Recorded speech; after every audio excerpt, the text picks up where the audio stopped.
Hello everybody and welcome back to Let's Play Star Trek Online. This is the Doctor and we are continuing our series of going back and looking at the revamped missions from Season 8 right now. We just did Stranded in Space and then Diplomatic Orders, and it's time for the next one. But before we jump into the next one, there are some updates that I want to tell you about. Thank you for all the comments in the videos. I read all of them always, even if I don't always reply.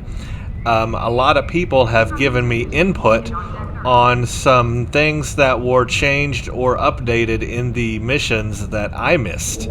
So from Stranded in Space, Corey Barnes lets us know that the uniform my transporter chief was wearing that I commented on is the Odyssey uniform.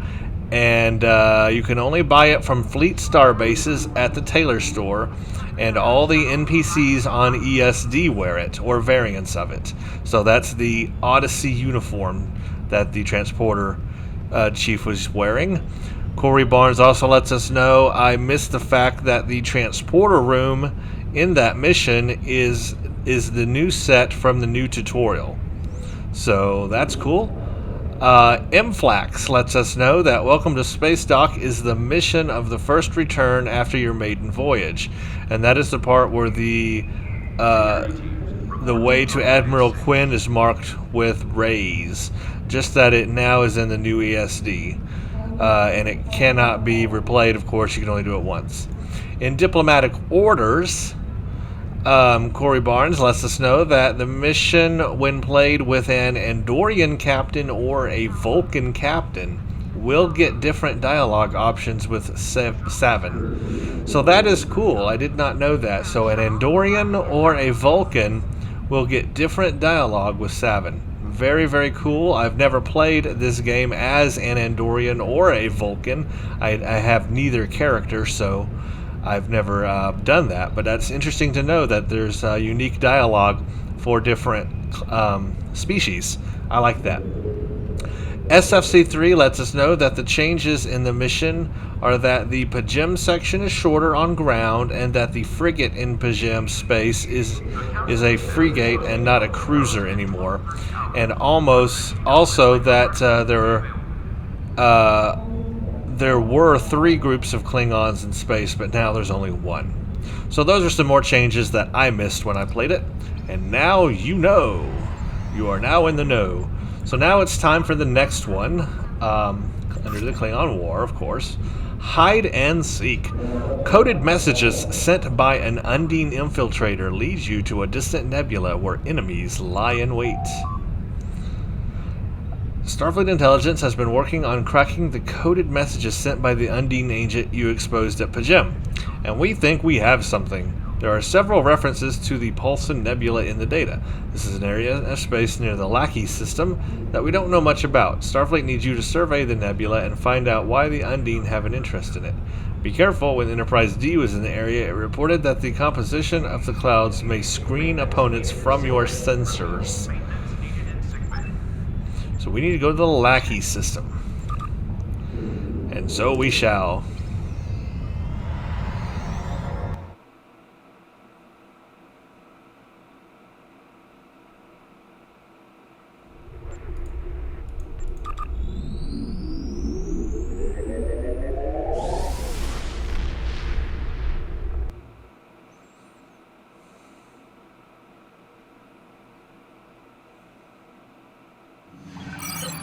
Okay, Lackey is down here.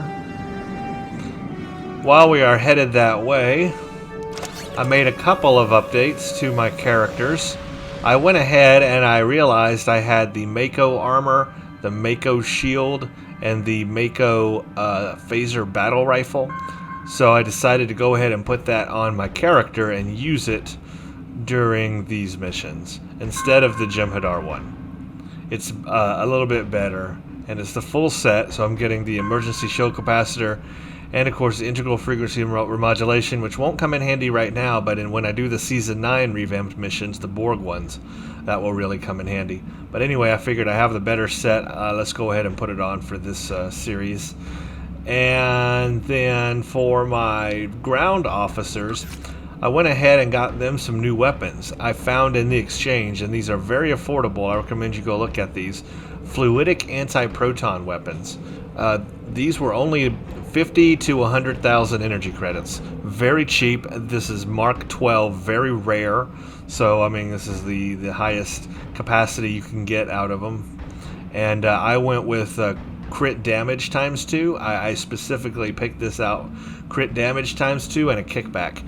I like, of course, they also had crit damage times 3, which is pretty awesome. Plus 60% critical severity on crit damage times 3. But I did times 2, which is plus 40% crit severity, and then a kickback. I wanted a kickback in there just because I like it when my enemies get knocked back. Especially, that really will come in handy with the Borg and the Undine, but more so the Borg when it will knock them back. That will really help. So I got that. I put that on this character, my Borg character, also on her. The Breen, I left the CRM gun, the cold damage weapon gun. I love that second cone AoE attack it has. It's great. For my Jem'Hadar, I left the Polaron full auto rifle on him because he's got the Jem'Hadar shield and body to get the full Jem'Hadar armored shroud set. He's got the set 2 bonus Jem'Hadar shroud and set 3 combat trio subroutine. So I wanted him to have a full set since he's a Jem'Hadar. He can have that. So just a couple of updates there. Alright, let's see what this mission is all about now. We are receiving a distress signal from the Valor. They are under attack by the Gorn and their shields are failing. Let's go. Warning,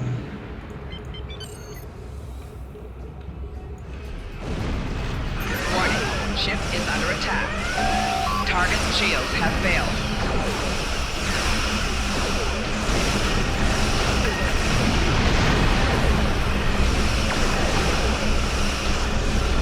That was easy. The last of the Gorn. We should check on the Valor.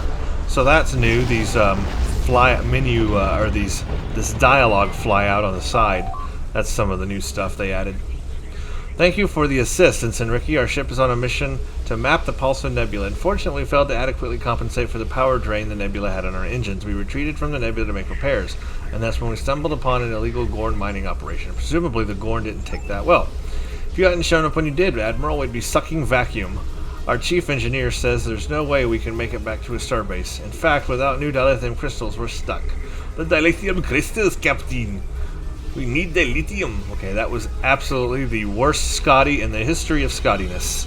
Sounds like we arrived just in time. There are crystals on some of the larger asteroids here, and that's why we headed for this location in the first place. If you could gather some crystals for us, we can make it to safety.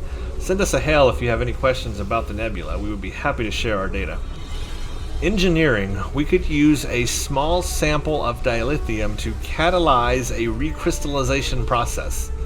So I'm guessing if you're science, you'll have a different option, and if you're tactical, you will also have a different option. That's brand new for this mission. This mission did not used to have career-specific things, so that's brand new.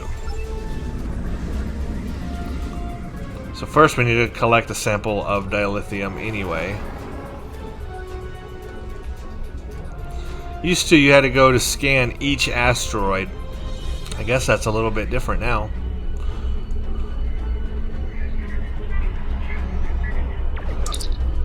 We can use radioactive isotopes to catalyze the process of recrystallizing the dilithium.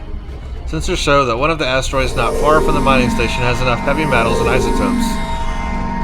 Break up the metallic asteroid by firing on it. Once the asteroid is broken up, we can beam pieces that we need. And apparently, my shuttles were doing that for me, so I didn't have to even mess with that. But I guess you wouldn't have shuttles in this mission necessarily, so that wouldn't happen if you're a new player. Anyway, yeah, this is new. Usually, in the past, you had to go like to each asteroid and collect the dilithium and get it back to the ship. A little different now, career-specific stuff. And we get an accolade, Crystal Catalyst. Captain, another Gorn ship is approaching the Valor's position. Ooh. That part is normal. I don't know why I clicked that button. Warning, ship is under attack.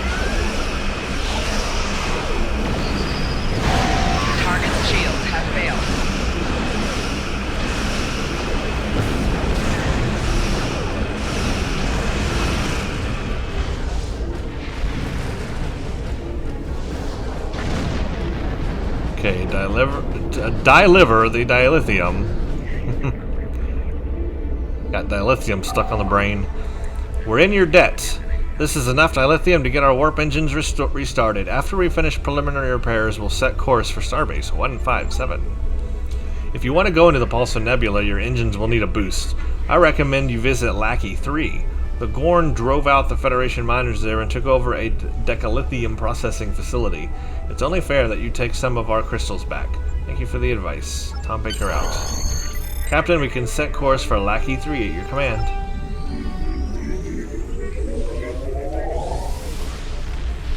So that's totally different now. I like that. I do wonder what the science and tactical parts of it are, though. Captain, the decalithium processing facility is dead ahead. The Gorn, I just called them the Corn. The Corn have numerous structures in the debris field, sir. We're also picking up several fighters and frigates. They know they're in Federation territory, and they're trying to protect their ill-gotten gains. I advise we approach with caution. Caution this.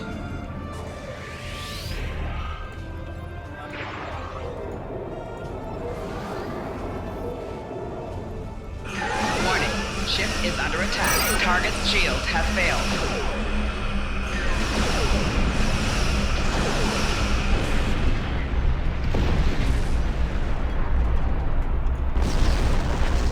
Some kind of interference field is preventing transporter lock. It must be coming from a nearby facility. Admiral, we can't get a lock on the decalithium. Something's jamming our ability to lock and beam it up. Probably a nearby jamming station. Detecting some suspicious tachyon emissions and sign of Klingon technology. This is more than a simple Gorn mining operation. We need to destroy that jamming station to get the decalithium. We may not be able to beam the decalithium up, but it won't stop us from beaming a special charge down. Prepare a special charge, signal a warning as we beam them into the station. The charges are prepared, and we can beam them over as soon as we're in transporter range. A general warning broadcast will signal just before we start the transport.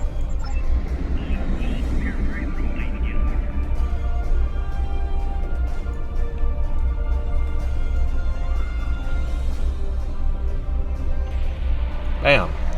Gorn escape vessels are fleeing the facility. Warning. Ship is under attack.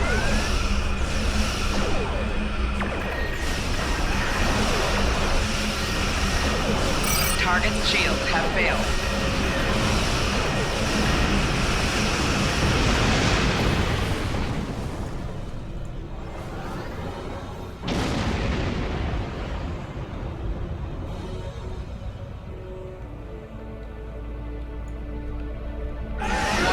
Ship is under attack.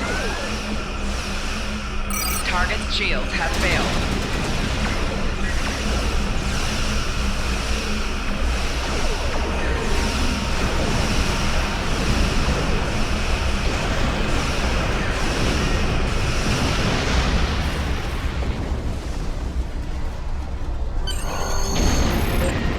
Nice.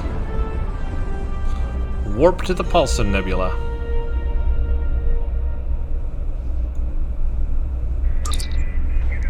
The decalithium crystals are doing the trick, sir. Engine efficiency has increased by 4.7%, and we should be able to boost the impulse drive enough to deal with the effects of the nebula. Coordinates from the Valor are locked in, and we are ready to go to warp on your orders. Okay.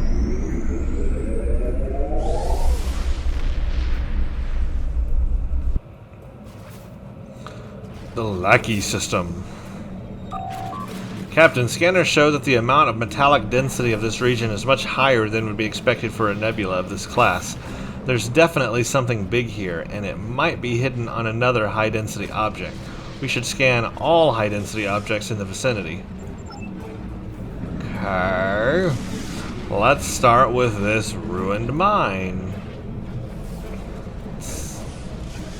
If the Klingons have a listening post here, that means Klingon ships possibly cloaked.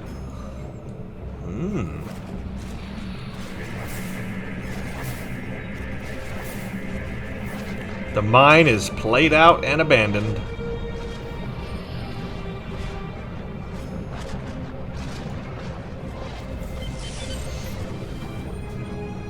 And, of course, there are ships, but Remember, these missions are now cloak aware, so I can cloak and have fun.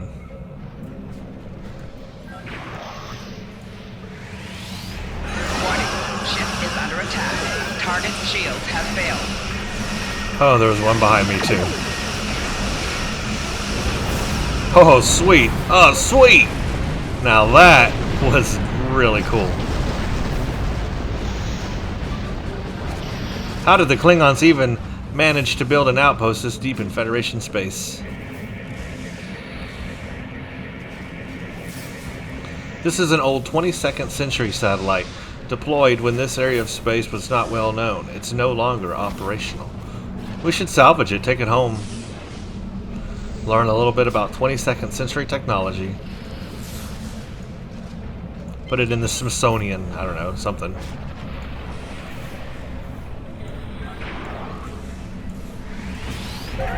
Warning. Ship is under attack. Target shields have failed.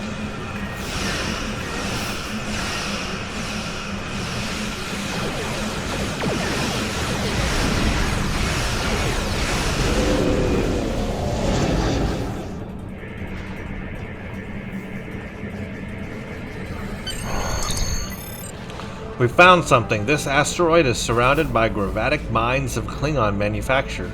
What's more, there appears to be some kind of structure on the surface, and we've detected several Klingon life signs within. Are we picking up any transmissions? Judging by the high-frequency transmissions, I'd wager that the structure is some sort of listening station. I recommend we carefully punch a hole in that minefield and send an away team to the surface. Warning. Ship is under attack.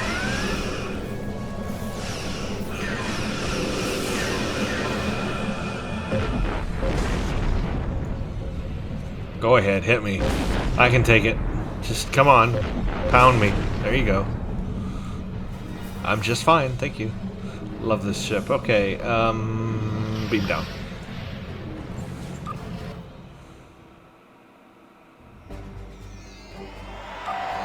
Klingons! We're going to have to fight our way to the computer core. See, we are at war. This is automatically we have to fight. So they've got fluidic weapons. There's her fluidic weapon. There's her fluidic weapon, fluidic anti-proton. Okay. Go.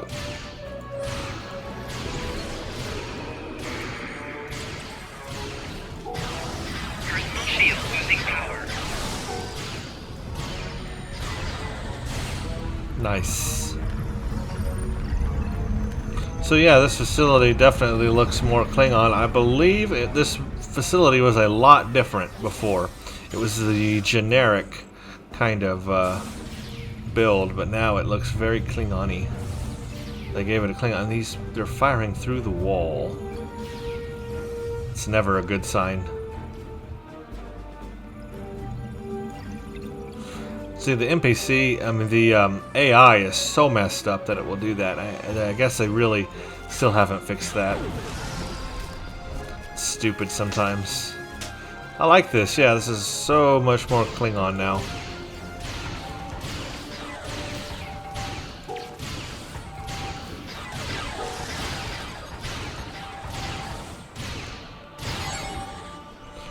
Descendant of Kalis. What did I get that for? You received a new title choice. You have defeated... Oh, I defeated 1,000 Klingons on this character. Cool. Oh yeah, this is definitely not the way it looked before. It's the same structure, same skeleton, but definitely now texturized to look Klingon, which is much better than it was before. It looks like a Klingon base now.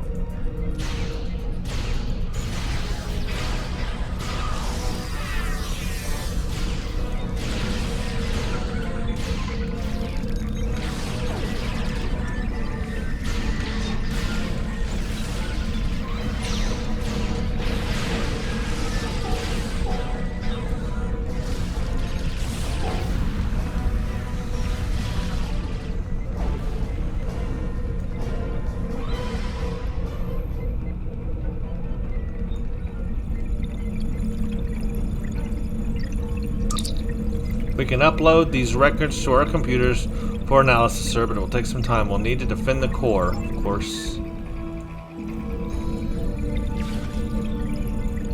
Enemy targets on sensors.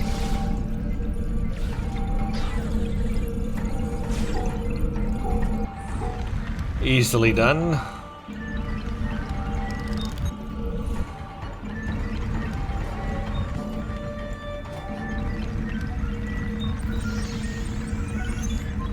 Come on. Give me more. Give me more.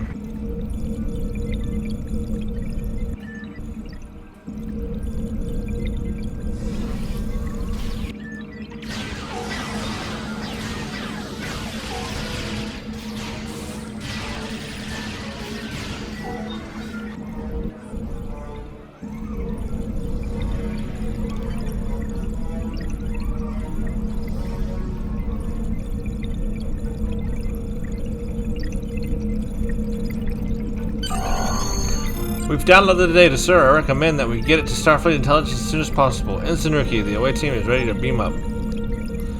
There are several Klingon ships inbound. If we leave now, we can be gone before they arrive. Okay.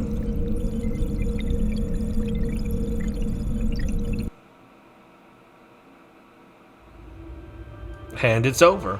Well, that was short. Starfleet will analyze the data from the listening post. With luck, there will be something there that will help us fight our way against the Klingons. Cool. So yeah, the Klingon War is definitely on during the Klingon War story arc when you start the game, so not over yet. Anyway, so the things I noticed there were the new flyout menus on the side.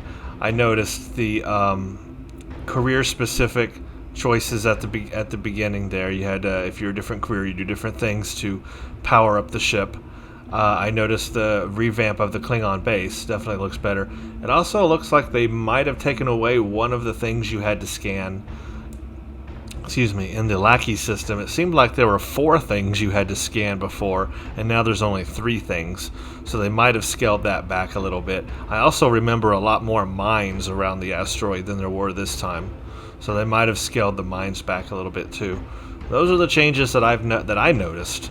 And if you noticed any more, let me know in the comments, and I will make sure to update the videos with that information. But there you go, everybody. That was, of course, Hide and Seek, and the new revamp of that. So in the next episode, we will do Stop the Signal and see what's changed there. So thank you all for watching, and stay tuned for the next one.